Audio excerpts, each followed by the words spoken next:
ఒక చిన్న గ్రామం, మల్లేపల్లి. అక్కడ గోపి అనే 8 ఏళ్ల బాబు ఉండేవాడు.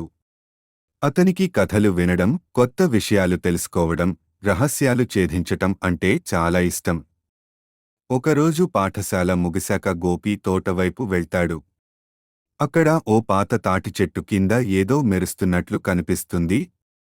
గోపి దగ్గరికి వెళ్లి చూస్తాడు. అది ఓ చిన్న చెక్క పెట్టె. తాళం వేసి ఉంది. పైగా దానిపై చిన్ని చిన్ని అక్షరాలతో రహస్య పదాలు రాసి ఉన్నాయి. బుద్ధి ఉన్నవాడే నన్ను తెరిచే అవకాశాన్ని పొందగలడు. గోపి ఆశ్చర్యపోయాడు. ఇది ఏమిటి? ఎవరిది? దీనిలో ఏముంటుందో అని ఆలోచించాడు.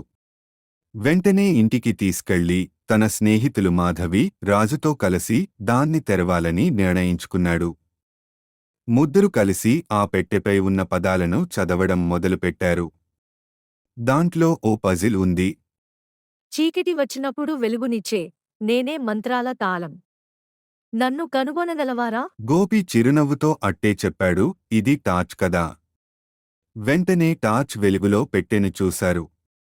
అప్పటిదాకా కనిపించని ఇంకో చిన్న తాళం రహస్యంగా కనిపించింది. ఆ తాళంతో పెట్టే తాళం తీయగానే ఓ చిన్న కాగితం, బొమ్మలు, రంగురంగుల గుండ్రంగుల గింజలు కనిపించాయి. కాగితంపై ఇలా ఉంది. అంతే.